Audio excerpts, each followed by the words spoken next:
Horoskopi editor e martë 7 tetor 2025. Dashi, partneri do përkujdeset dyfish më shumë se disa ditë më parë dhe do e bëjë të ndiheni si në ëndër.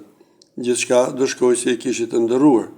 Beqarët do kenë takime premtuese, por në asnjë mënyrë nuk duhet të nxitohen. Plani financiar nuk do ketë asnjë tronditje. Do i kryeni të gjitha shpenzimet e nevojshme dhe do mund të hiqni edhe disa para mënjan. Demi, duhet të tregoni sa më të hapur dhe më të disponueshëm me partnerin tuaj gjatë kësaj dite. Në këtë mënyrë, marrëdhënia në çift do ketë përmirësime. Beqarët më në fund do ndihen gati të pranojnë ftesa dhe të njihen me personat që do i ftojnë. Buxhetin do e menaxhoni me shumë përkujdes dhe maturi. Gjendja do jetë e kënaqshme.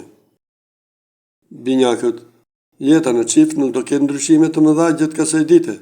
Merrni gjërat si t'u vinë dhe mos e ndërprisni për asnjë çast komunikimin me partnerin. Beqarët do kenë disa takime të veçanta, të cilat mund t'u ndryshojnë jetën.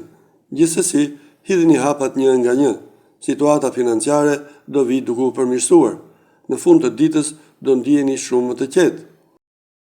Gaporja, fal ndikimit pozitiv të Uranit ka gjasa që jeta juaj në çift të ketë disa përmirësime. Të paktën do rivendosni dialogun dhe do flisni me qetësi, jo me inat. Beqarët nuk duhet të mendojnë më për të kaluarën, por t'i hedhin syt drejt së ardhmes. Duhet të jeni të qartë se çfarë doni të bëni para se të hidhni hapa më tej.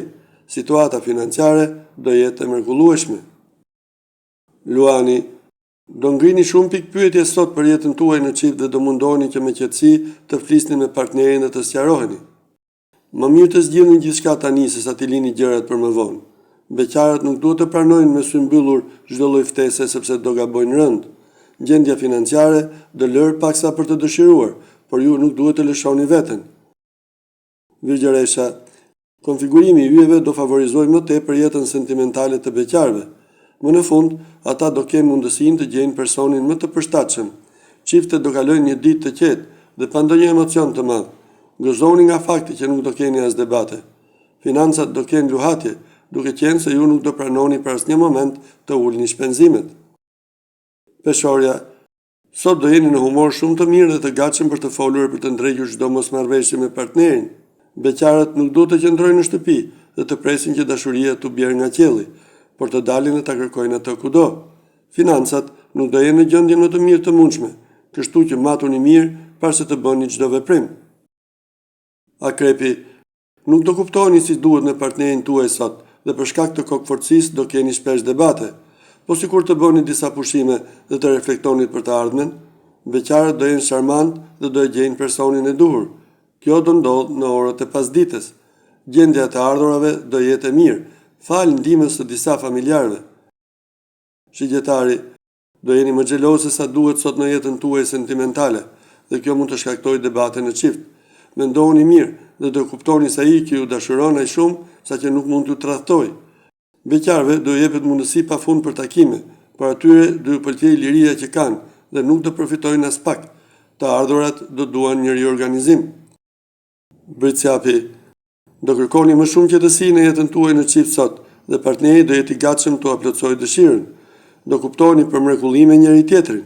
Beqarët mund të nisin veç sa aventura kalimtare, sepse ende nuk ka ardhur koha për histori dashurie të qëndrueshme. Fati do të jetë me ju në plani financiar, do i shlyeni të gjitha faturat dhe do ndiheni të qetë.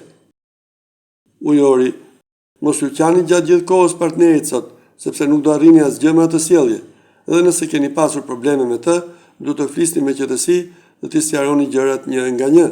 Beqarët do kenë një ditë shumë të zakonshme. Nuk priten ende surpriza. Vetëm maturia dhe kujdesi me shpenzimet mund t'ju shpëtojë një rënimi financiar. Peshqit, jeta në çift nuk do jetë shumë e favorizuar gjatë kësaj dite. Do merrni plot kritika nga partneri për mënyrën se si do silleni. Bëni kujdes, sepse edhe durimi i tij e ka një kufi. Beqarët ka rrezik të besojnë disa personave që do i nxjerrin në takime dhe do vuajnë më pas pasojat. Ata thjesht do i gënjejnë dhe do i lëndojnë. Në planin financiar do jeni me fat.